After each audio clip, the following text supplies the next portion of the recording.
Bien. Alors, concevoir un test de connaissance, si vous voulez, type QCM, c'est le plus simple. La question calculée ou bien question close, c'est beaucoup plus simple au niveau conception. Donc, d'abord, la première des choses, il faut qu'on se connecte. Il faut qu'on se connecte par notre login mot de passe sur la plateforme eCampus. Donc, ça, c'est la première chose. Puis après, une fois que c'est fait, évidemment, on doit aller sur menu d'action, puis après plus et banque de questions. Donc, on doit réaliser d'abord les catégories, puis après les questions. Donc, démonstration. Bien, donc, on va réaliser notre banque de données.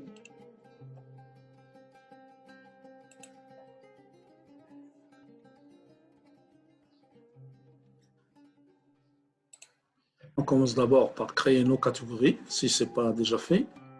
Donc, je vais créer des catégories que je vais appeler, par exemple, variante 1.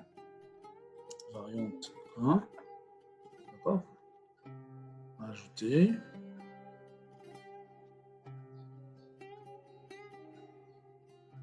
Je vais créer une autre catégorie que je vais appeler variante 2. Ajouter.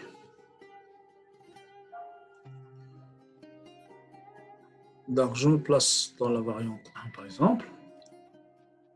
Là, et je vais réaliser une question choix multiple. Donc, qu'est-ce qu'on fait?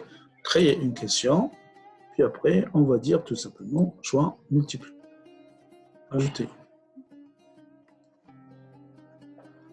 Donc, là, c'est dans la variante 1.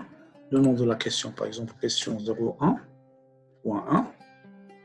Là, on écrit la question. On pose la question. Puis après, normalement, ici, donc, vous pouvez préciser est-ce qu'il y a une seule réponse ou bien il y a plusieurs réponses. Donc, s'il y a plusieurs réponses, donc on va dire donc un choix multiple, donc réponse multiple autorisée. Si c'est une seule réponse, donc là, normalement, c'est un bouton radio et on va avoir une seule réponse. Là, par exemple, je vais mettre plusieurs réponses, puis après, vous pouvez demander à ce qu'on mélange les questions, c'est-à-dire les réponses donc, qui vont être mélangées. Chaque étudiant aura un G possible. Puis après, là, c'est la numérotation. La numérotation, si vous voulez des questions. Donc, vous pouvez numéroter A, B, C, D, 1, 2, 3, etc. Ou bien sans numérotation. Donc, je vais choisir sans numérotation. Et là, on va donner la réponse numéro 1. Et là, on va dire, par exemple, c'est 50% de la réponse. Puis après, la réponse numéro 2. Et là, c'est une mauvaise réponse. Donc, je vais dire moins 50%.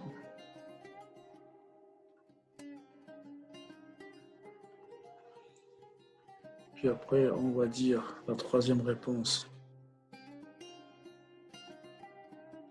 Et là aussi, c'est mauvais. Donc, on va dire moins 50%. La réponse 4.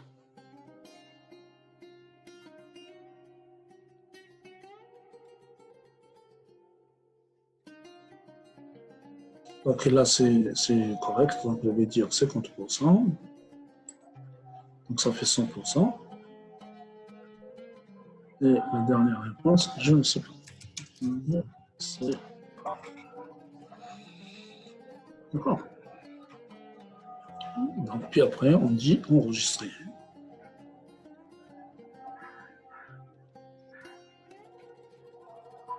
Donc, là, la question, c'est ça. Donc, on va voir, on va la visualiser, aperçu.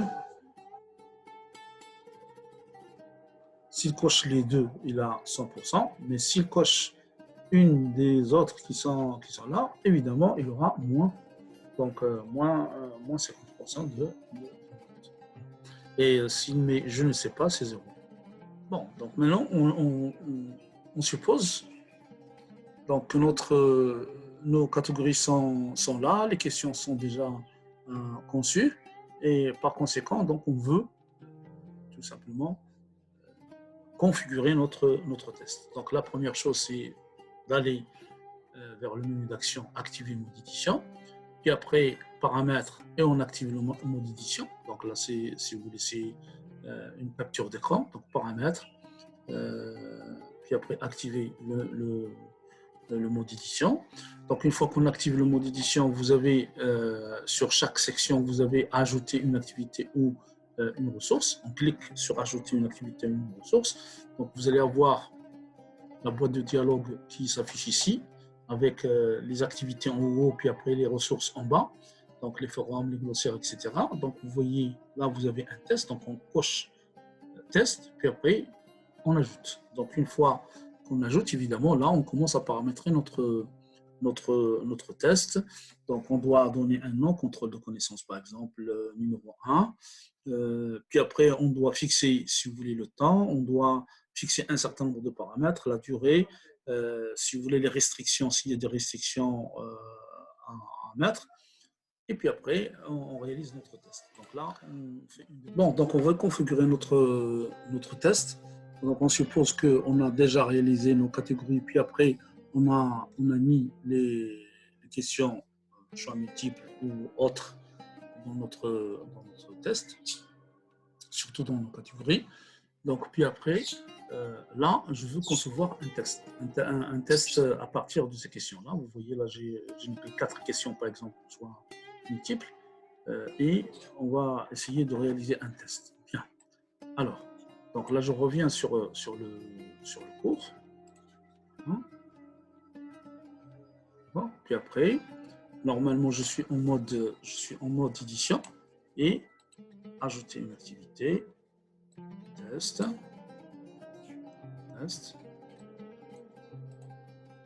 Ajouter. Donc je l'appelle contrôle de connaissance numéro 1.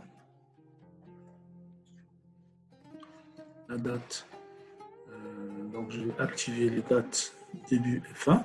Nous sommes le 4 mai, par exemple, ça va se passer le 4 mai à 15h pile. À 15h. Puis après, ça va finir à 16h. 16h pile. D'accord. Donc là, normalement, on peut afficher le temps disponible correspondant. Par exemple, on va dire 50 minutes. Donc là, je prends 50 minutes et je commence à 15h, je finis à 16h. Donc on a un pivotement de 10 minutes. Là, on fixe la tentativité envoyée automatiquement si jamais l'étudiant n'a pas envoyé. Donc ça va se faire automatiquement. La note, donc on précise, si vous voulez, la note, le nombre de tentatives, combien de fois l'étudiant va passer ce contrôle. Par exemple, là, c'est une seule fois si c'est un contrôle. Si c'est pour des quiz, etc., on peut donner 5, 6 tentatives, etc. La mise en page, c'est comment on va afficher nos questions. Par exemple, là, c'est chaque question en une page. Donc, je peux mettre chaque 2 questions en une page, etc. Donc, on va prendre chaque question dans une page. Le comportement de la question. Puis après, les options de relecture. Là, si on coche, par exemple, supposons qu'on coche point ici, automatiquement, l'étudiant aura sa note à la fin du test. L'apparence des restrictions. Donc là, normalement, on peut rajouter d'autres restrictions. Par exemple, là, on peut mettre une clé, puis après donner la clé aux étudiants une fois qu'ils veulent passer le contrôle.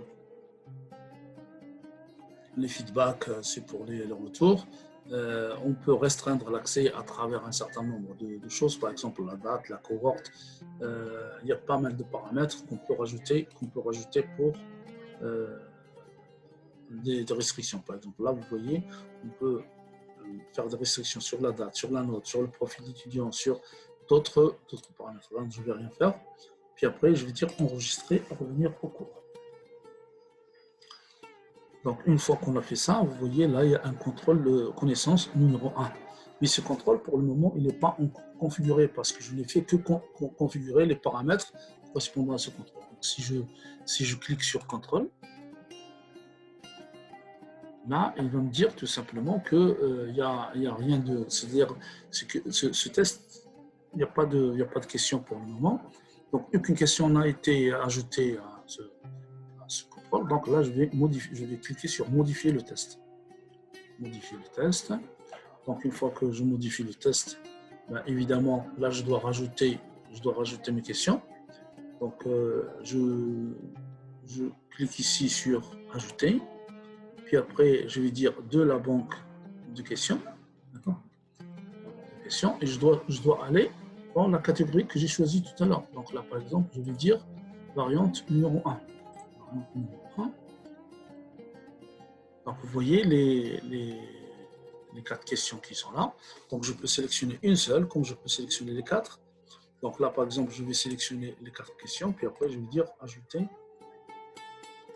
texte sélectionné. Donc, ça, c'est sur la variante numéro 1.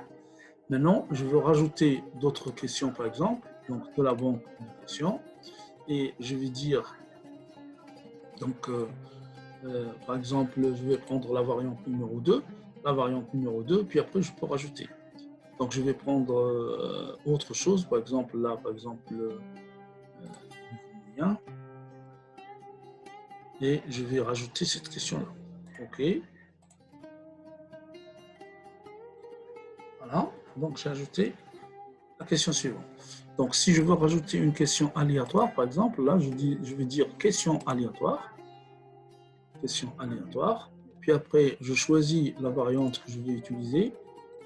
Par exemple là.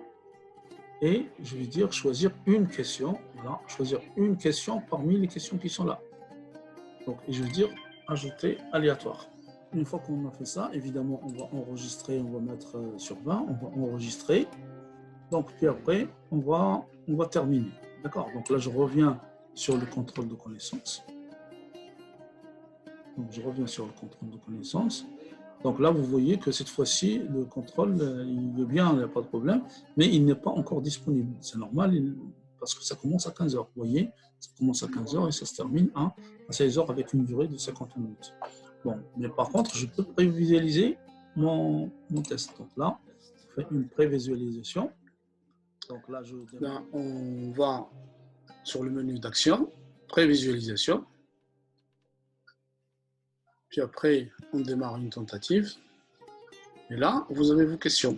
Là, vous avez la question numéro 1, la question numéro 2, donc page suivante, la question numéro 2, etc.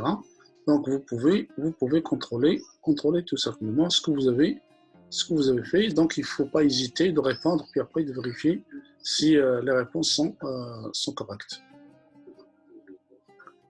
Donc, le test est prêt à mettre à la disposition des étudiants.